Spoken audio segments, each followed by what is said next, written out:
તમારું પરિવાર છે ને કાયમ તમે મારી સાથે મળતા રહો છો, એટલે હું વધારે નહીં કહેતા. આ ચૂંટણી સ્થાનિક સ્વરાજની ચૂંટણી છે, નળ ગટરને પાણીની. એ સુવિધા આપણા વોર્ડ નંબર 14માં મળતી નથી. વોર્ડ નંબર 14માં છેલ્લા 15 વર્ષથી ભાજપની સરકાર છે.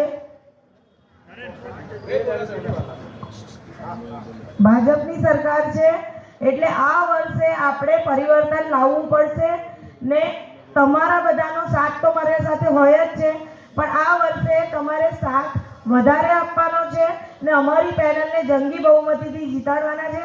26 તારીખે જે વોટિંગ છે એનામાં સવારે વહેલી તકે વોટિંગ કરવા જવાનું છે. અમારા પેનલના 2 જણ આવે છે, આયા તીર્થભાઈ બી આવ્યા. પેનલમાં નંબર છે તીર્થભાઈનો નંબર છે 5, દીપાબેનનો નંબર છે 7, જાવેદભાઈ દુપેલવાળાનો નંબર 10 ને મારો નંબર 15 છે. વોર્ડ નંબર 14માં ક્રમાંક નંબર 15 છે. એટલે 26 તારીખે વોટિંગ જંગી બહુમતીથી જીતાડો ને આપણા વિસ્તારમાં પરિવર્તન આવે એવું કરો. જય હિન્દ, જય ભારત. जरा बटन जोर से दबा दिया, निकल गए तो आया. ईवीएम मशीन में जो कांग्रेस से वोट अपवा है पण बटन जोर थी दबावशे.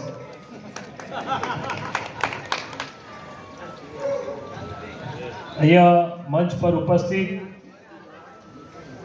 वाघोडिया विधानसभा पूर्व धारासभ्य स्वागत થાય છે શહેર પ્રમુખનું. थैंक यू आभार.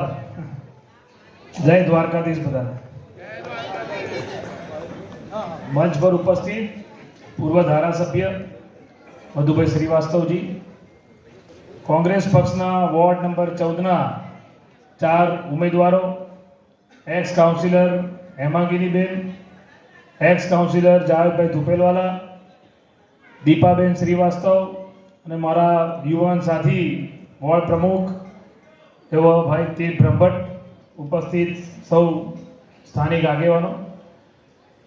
હવે ચૂંટણીના પડઘમ દિવસો બહુ ઓછા બાકી છે, આપ જાણો છો, અને ઉમેદવારોને પણ શિડ્યુલ એકદમ વ્યસ્ત હોય છે.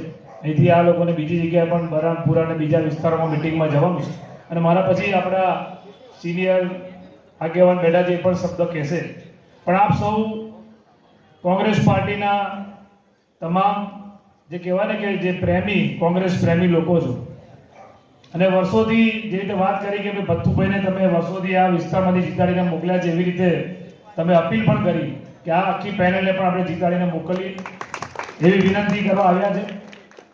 વડોદરા શહેરનું અને વિસ્તારનું તમને બધાને કંઈ મારે કહેવાનું નથી, તમને બધું ખ્યાલ છે કે 30 વર્ષના આ ભ્રષ્ટાચારી જનતા પાર્ટીના કુશાસનમાં આપણા શહેરની જે દુર્દશા થઈ છે, એના માટે જો આપણે આ લોકોને સીધા કરવા હોય અને આ લોકોનું જે અભિમાન, જે સત્તાનો નશો ચડ્યો છે એ ઉતારવો હોય, તેના માટે આ 26 એપ્રિલ એ દિવસે પરિવર્તન લાવીને આપણે કોંગ્રેસ પાર્ટી લાવીએ એવું આપણે સૌ બધાએ સંકલ્પ લેવો જોઈએ.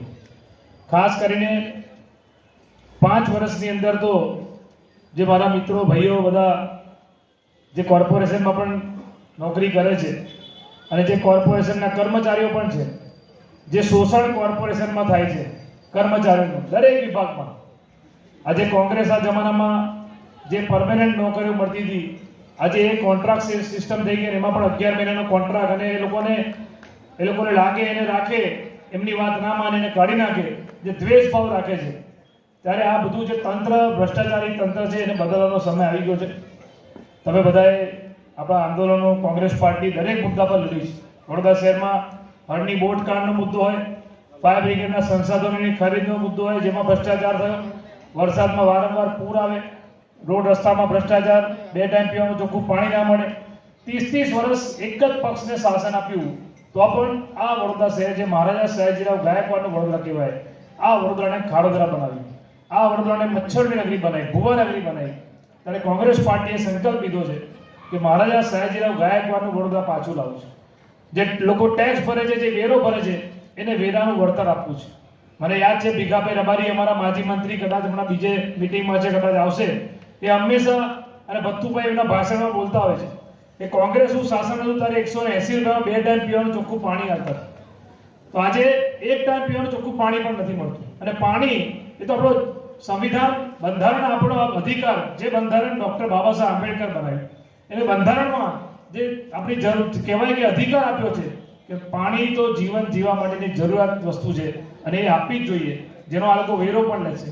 ત્યારે આ બધી વાતોને ધ્યાનમાં રાખીને ખાસ કરીને જે અત્યારે સત્તામાં બેઠા છે અને જે સત્તાનો નશો ચડીને આ લોકો જે દાદાગીરી, ભાજપના કોર્પોરેટર દાદાગીરી મારે એટલે જ્યારે ચૂંટણી આવે ત્યારે તમારી સામે આવીને હાથ જોડે અને જીત્યા પછી ડોન થઈ જાય, દાદા થઈ જાય, કોઈના કામ નહીં કરવાનું.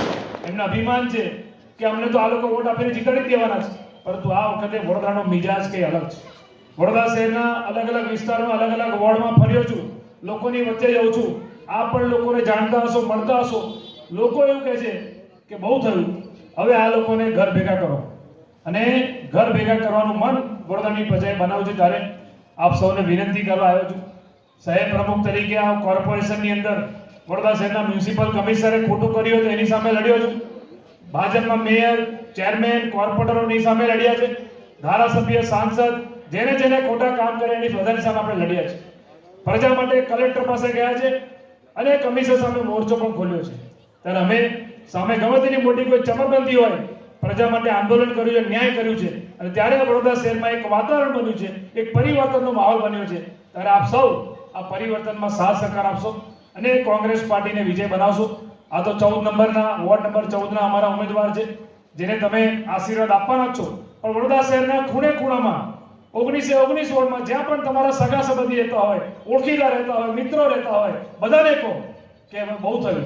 આ જે રાવણ રાજ ચાલી રહ્યું છે, રાક્ષસોનું રાજ ચાલી રહ્યું છે, એનો અંત નજીક આવી ગયો છે અને અંત 26 તારીખે આપણે બધાએ એક એક વોટથી આ લોકોને જે વડોદરા શહેરની દુર્દશા કરી છે એના માટે સબક શીખવાડવાનું છે.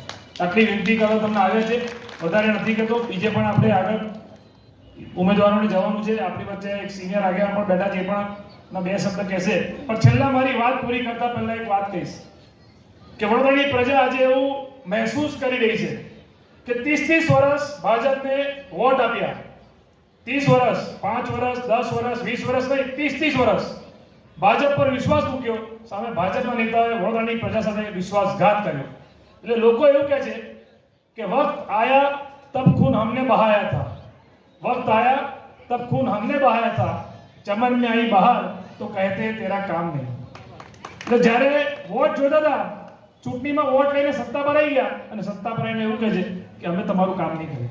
ત્યારે આવા લોકોને આપણે સબક શીખવાડવાનું છે અને 26 તારીખે કોંગ્રેસ પાર્ટીની પેનલને વોટ આપીને આપણે જીતાડીશું એ વિનંતી કરવા આવ્યો છું. જય હિન્દ, જય દ્વારકા. ધન્યવાદ.